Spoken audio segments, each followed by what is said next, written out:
अभी हर तरह के माहौल हैं, ठीक है। कुछ नाराजगी टीचरों को भी लेकर के आपकी होगी, कुछ नाराजगी आपकी एसएससी को भी लेकर के होगी, कुछ नाराजगी आपको अपने सवाल और पैटर्न को लेकर के भी होगी, लेकिन इमोशंस में अपना वक्त इसमें बर्बाद नहीं करना, अपनी पढ़ाई को कंटिन्यू करते रहना है, ठीक है। जो लड़ाई है मेरे भाई यहाँ पर एसएससी के खिलाफ, एडिक्विटी के खिलाफ, यहाँ पर वो हम लोग लड़ रहे हैं, और इसके लिए भी हम आपको सारी सारी चीज़ें जो है वो मिलकर के बता देंगे।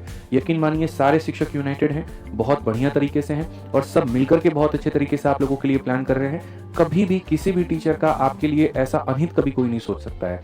यकीन मानिए मेरे भाई यहाँ पर जिस दिन कोई भी शिक्षक मार्कर उठा लेता है ना, तो उसी दिन से यहाँ पर वो अपने आप में ही प्रतिज्ञा एक ले लेता है कि मैं बच्चों के लिए समर्पित हूँ और उनके लिए यहाँ पर वो करूंगा, ठीक है, या करूंगी वहाँ पे, ठीक है। तो सारे शिक्षक मिलकर के बहुत बेनिफिट तरीके से आपके बारे में सोच रहे हैं। ग्रुप में भी हमारे आए दिन डिस्कशंस होते हैं, ठीक है। ऐसा कुछ भी नहीं है कि आप ये सोचो कि अरे वो टीचर ने उसके बारे में बोल दिया तो इनकी आपस में बात नहीं होती है, ये हमारे बारे में नहीं सोचते हैं, हमें इन्होंने ऐसा छोड़ दिया है, ऐसा बिल्कुल भी नहीं है मेरे भाई यहाँ पर, ठीक है। कई बार होता है कुछ लोगों को कोई बात की नाराजगी हो जाती है तो व्यक्त कर देते हैं, बट हालांकि अब मैं आपको इतना श्योर करता हूँ कि मुझे नहीं लगता कि अब कोई टीचर आकर के ऐसा कभी भी यूट्यूब पर कोई भी ऐसा काम करेगा, ठीक है, कि आकर के किसी के बारे में कुछ भी कह रहा है, वो बहुत एक्सट्रीम जब तक ना हो जाए।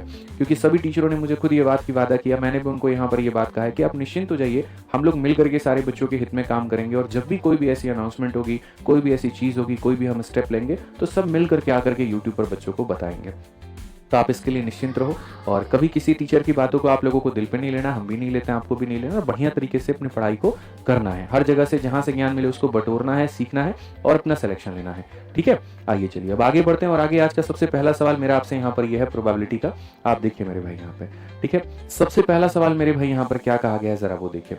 क्वेश्चन नंबर 1 यहाँ पर क्या कहा गया, pair of fair dice are thrown, what is the probability that the sum of the number in both the dice is 5। मतलब यहाँ पर हम एक पासा नहीं फेंके, हम दो पासा फेंके। कितने फेंके हैं मेरे भाई यहाँ पर, हम दो पासों को हम फेंके हैं, और दो पासों को फेंकने के बाद में यहाँ पर अगर हम बात करें तो हम ये कह रहे हैं कि क्या ऐसी संभावना बनती है, ठीक है, कि मेरे भाई दोनों पासों का जो सम टोटल आए वो यहाँ पर 5 निकल करके आए। अब देखो यहाँ पर जो पासा होता है तुम्हें पता तो है डाइस किस आकार का होता है, इस आकार का होता है। अब मान लीजिए कि हम यहाँ पर जो दो गो डाइस है वो हम यहाँ पर फेंके हैं, ठीक है। तो यहाँ पर कहा जा रहा है ऊपर वाले फेस का सम हमारा कितना आना चाहिए, 5। तो कभी भी प्रोबेबिलिटी में जैसे मानो किसी भी इवेंट का तुम मेरे भाई निकालते हो, प्रोबेबिलिटी प्रायिकता निकालते हो ना, तो तुम यहाँ पर ये देखा करो कि उस इवेंट की आउटकम यहाँ पर कितनी है और टोटल आउटकम यहाँ पर कितना होता है, ठीक है। जैसे सिक्का उछालते हो तो क्या संभावनाएं बन सकती हैं, या तो हेड आ सकता है या फिर टेल आ सकता है। तो पासा फेंकते हो तो क्या संभावना आ सकती है। तो अगर तुम एक डाइस फेंकोगे तो मेरे भाई उसके जो आउटकम निकल करके आते हैं, टोटल आउटकम एक पासे के लिए, तो वो हो जाता है 6 का पावर 1, यानी कितने आउटकम, 6। या तो एक आ सकता है, दो आ सकता है, तीन आ सकता है, चार आ सकता है, 5 आ सकता है, 6 आ सकता है। समझ गए मिश्रा जी, ठीक है। अगर आप मान लीजिए दो पासों को फेंकते हैं तो उसमें आपका जो मेरे भाई टोटल आउटकम आएगा वो कितना आएगा, 6 का स्क्वायर, यानी 36 आउटकम आएंगे। 36 पता है कैसे मिश्रा जी आएंगे, पहले पर भी 1 आ गया, दूसरे पर भी 1 आ गया, पहले पर 1 आ गया, दूसरे पर 2